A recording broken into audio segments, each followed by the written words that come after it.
Many thanks indeed for staying with us here on Bottomline Africa, where we take a cursory and a panoramic view of what is happening here in the country, in Africa, and of course the entire world as well, just to bring you up to speed with the current affairs globally as well. Just momentarily, we were discussing, earlier on, we were discussing with Professor Macharia Munene, who is joining us via Zoom, and the conversation is centering on what is happening in South Africa with the loss of ANC with the local election. And we are asking, is this a harbinger or a bellwether of South Africa as South Africa's ANC ruling for almost 30 good years? Is there a political hegemony that is happening within this particular party? And this is where, Professor, I left you at, also marinating on the question that I'd ask you when we're talking about the institutional memory, where we have the current generation, they don't really care a fig of what has happened before. And as Waswahili say, well, mwachomila ni mtumwa.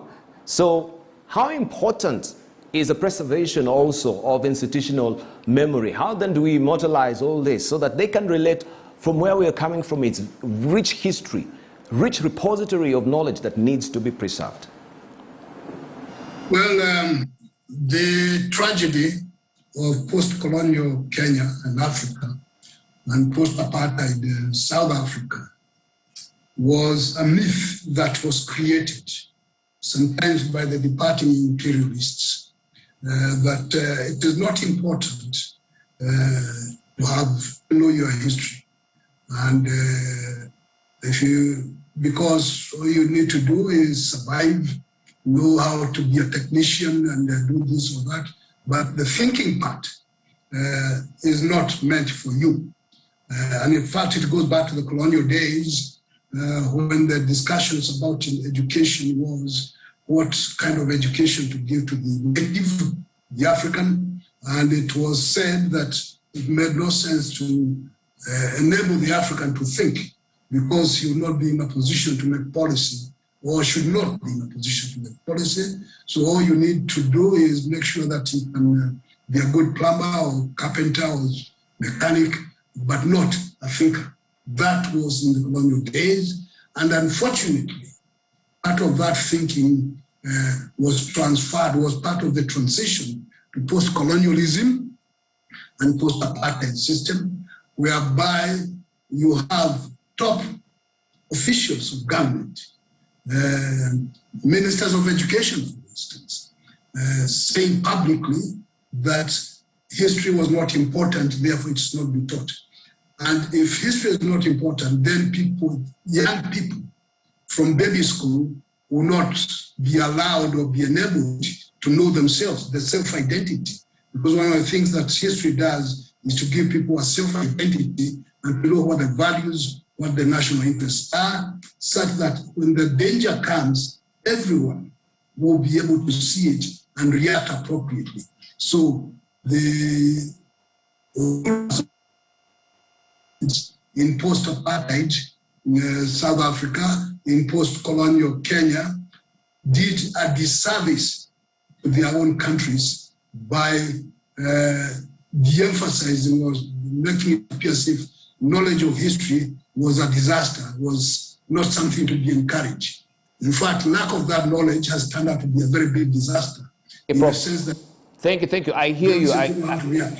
I hear you, and I totally agree with you. But we can now raise all these accusatory fingers, but we can also blame the academia as well, right? It's not just history that, yes, is not given much premium, as it were. But even if you look at our curricula, as it were, here in the country, there is so much emphasis that, yes, we should concentrate on sciences, right? We can, shunt away the humanities, the human interest subjects that we have in the universities. Let us not concentrate much more on them, but we give sciences, the resources. The sciences should be given, the upper interest, as it were, so to speak. So we cannot really blame the government, but we can blame you, the academicians, as well, on laying the emphasis on sciences. And these are the ones that seem not to be, very sexy, if I may use that word. Well, it is true that not all academics have been interested in the identity, the history part. But the other side, look at it.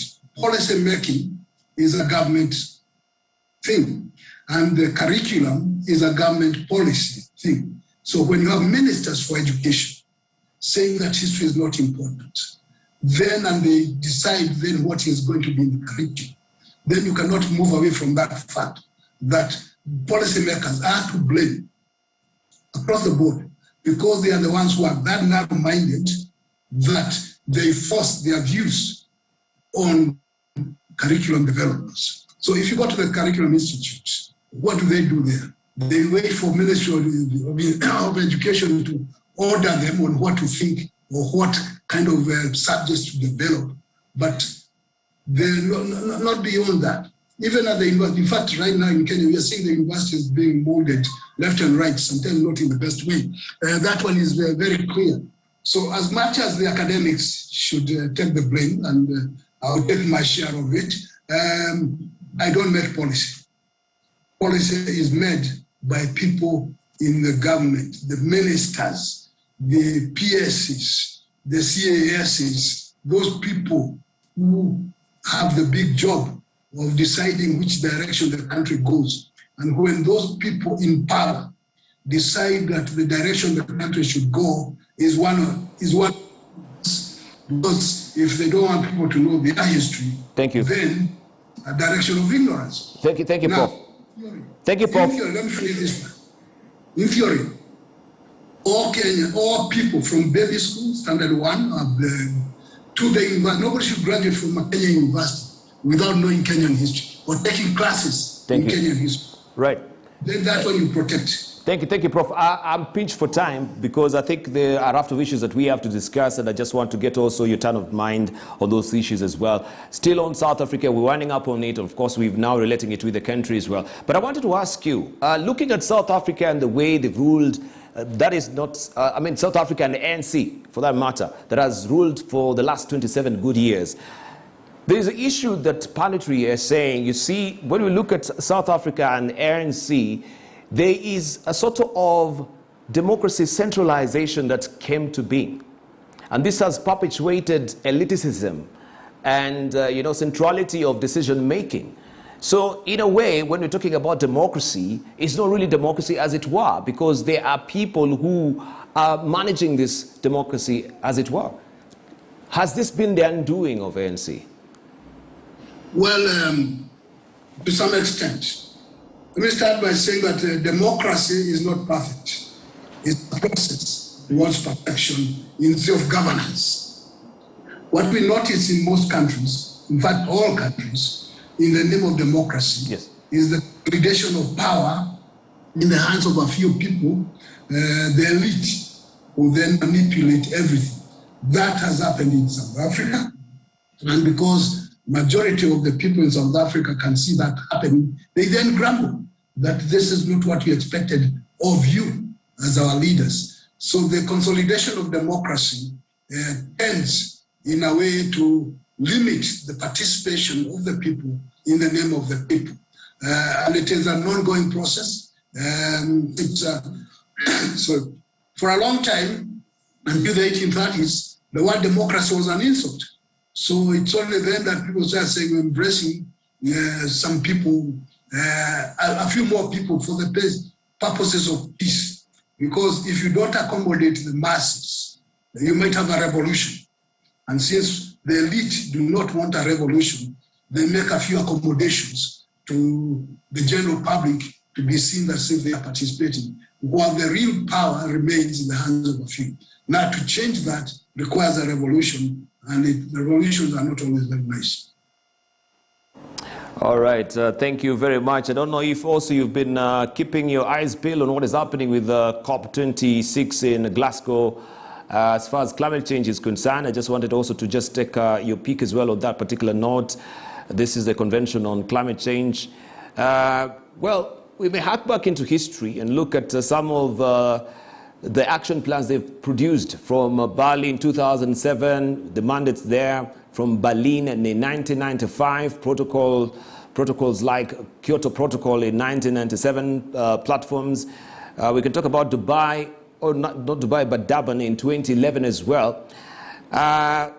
We had also the acrimonious breakdown on the Copenhagen 2009 and then the agreement of Paris 2015. As far as climate change is concerned, do you think these particular meetings are making any discernible difference? People are saying, yes, even if it's not making any discernible difference, as it were, you know, that forum is critical in trying to sensitize the world that climate change is a reality. It's good that these powers, the leaders, have been meeting to talk about it, acknowledging that we have a serious problem. And the evidence of that serious problem today, just look at all the tornadoes and hurricanes and the fires that don't seem to end, and the melting of the ice, the rising of the sea level. These are clear evidence. And so what you have the leaders doing is acknowledging that there is a problem, but they seem not to have the commitment, the will to do something about it. They promise, yes, but they don't do very much about it. In part, because it may not be in the national interest of a particular polluter at the time, so they can talk about it, but not do something about it. And so far, we have not seen action that would. And sometimes we've had the world has been very unfortunate. You have a leader like Donald Trump who trusts the whole idea, and actually he trusts even the idea of science itself. And so when you have world leaders who come up on the other side and they are not willing to do something else, so now very little is done. But it's a good step that they are talking about it, because the world has come far from the time when somebody was writing about the tragedy of the commons, and the climate change is a problem with the commons, because it's everybody's problem, and therefore nobody's obligation to do something about it. They are doing something, talking about it, meeting, and sounding good, but the real thing is to see whether they do actually act and spend money to develop better sources of power and energy. We are yet to see that. But I commend them that they are talking about it, and they are saying, yes, there is a danger.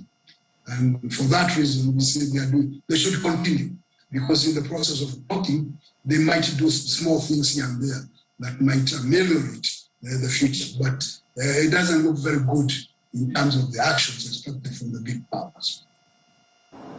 Thank you, Prof. As always, a treat having you on the show with that rich repository of knowledge. Quite a cogent discussion we've had. Thank you very much for joining us. Right, and still keeping on climate change, more than 40 countries have committed to shift away from coal in pledges made at the COP26 Climate Summit.